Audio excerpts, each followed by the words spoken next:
Hey everybody, welcome to another episode of Rod X Lap Attack.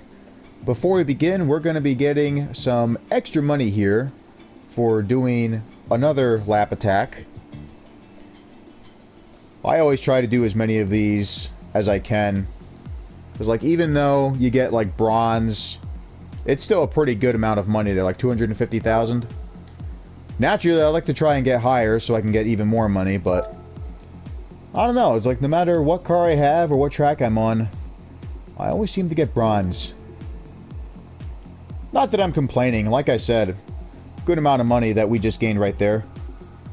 And now, we're off to Route X to drive the 1958 Chevrolet Corvette.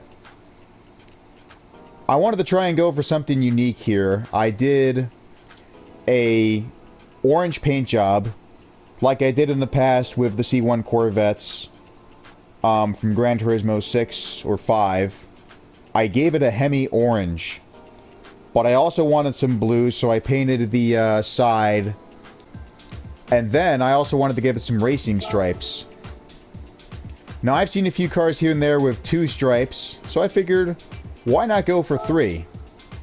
And I figured while I'm doing 3, why not use a third color? So I made all the stripes dark green. Pretty unique if I say so myself. A shade of orange from a rival company.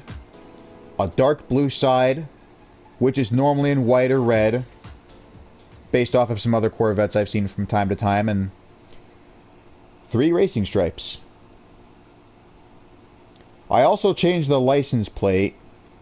I made it HRTH67, a reference to Hot Rods to Hell, a 1967 MGM film where one of the antagonists drives a Corvette, kind of like this. He's got some racing stripes as well, only difference is that his car is red. I think the stripes are yellow.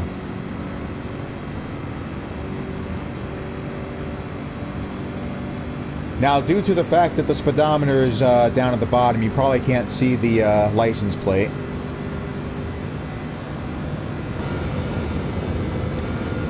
I want to look down here. This looks really cool. So when we painted this in orange, not only did it change the outside appearance, but also changed our interior. This looks fantastic. But because of the Barbie movie that came out a couple months ago, I wouldn't be surprised if some people had these in pink, even though it's not the exact same Corvette.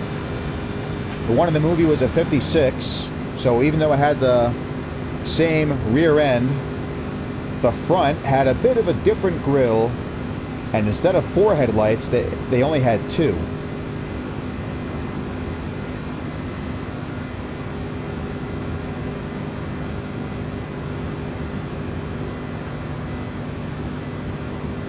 I also really like, too, how they have the exhaust built inside of the bumpers.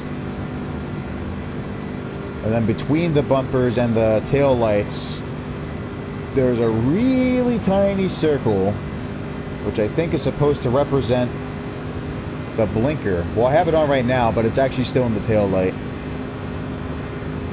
Maybe it's the backup lights, I don't know. Or maybe it's also part of the exhaust.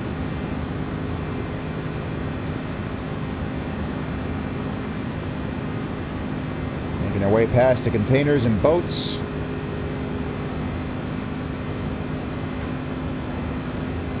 I remember a while ago, I mentioned that I wanted to see a racetrack in this game that actually allows you to go on a boat, or maybe somewhere near a boat, or close to it while we're drifting around some containers. But I guess that's what the Crew is for. I've been playing a lot of the Crew 2, well, not recently, but I remember playing that game a lot when it was newer. The Crew 2. I should say, because I got that first. Now, I didn't actually get the first of the Crew game until 2020. Now they have a third game, the Crew Motorfest. Based off of what I've been seeing in the trailers, it's supposed to take place in Hawaii, and it looks really fantastic.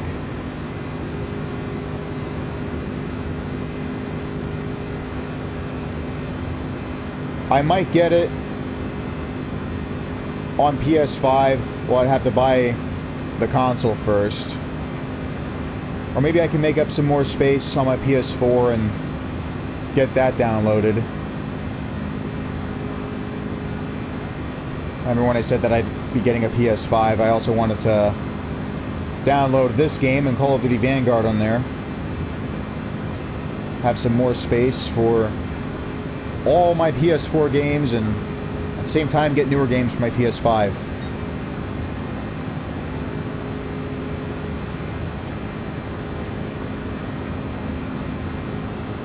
A lot of airplanes waiting for takeoff.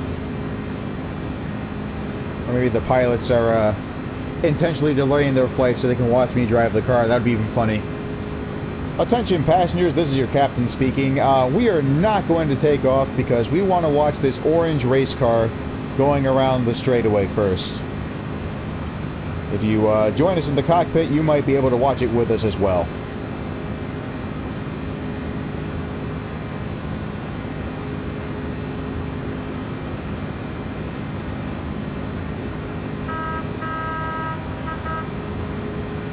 Sounds more like a horn you'd hear on a train instead of a car, but I still like it.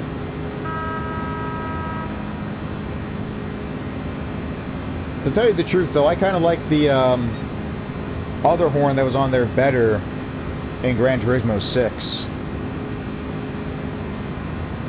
Or 5. It was pretty much the same thing.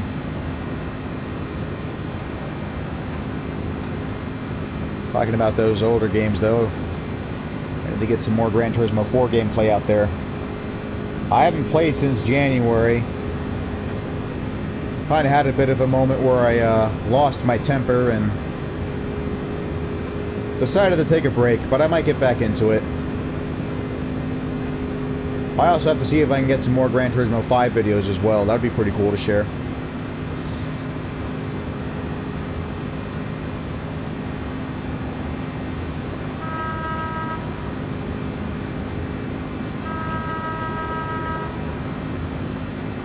That was also something I liked doing in Need for Speed Hot Pursuit 2 on the PlayStation 2 yet.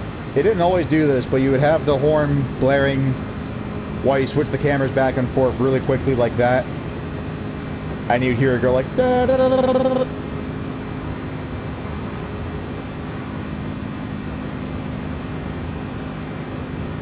Now we were going 193 earlier, but we are slightly decreasing speed.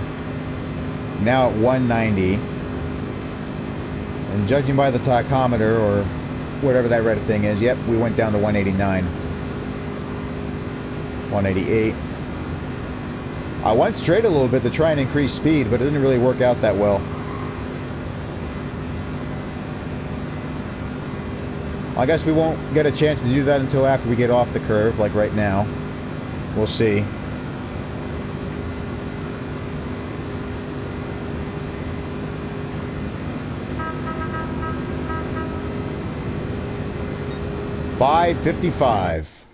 .1. It'll be interesting if all the other numbers were 5s as well. Ladies and gentlemen, we got a fantastic time here set by our 1958 Corvette. 5 minutes and 55.555 seconds. Oop. I meant to hit that. Let's see how we did compared to the other cars. Now, as you may have noticed, our fastest car is still the 2014 Stingray with a time of 4:18. Our 1958 C1 with a time of 5:55 is actually in 15th. The other cars that are slower than that were the Subaru BRZ, the Firebird, the two Miatas, and another Mazda, the Demio XD. Or because of the XD, I like to call it the laughing face. But thank you for joining me, and I'll see you in another episode.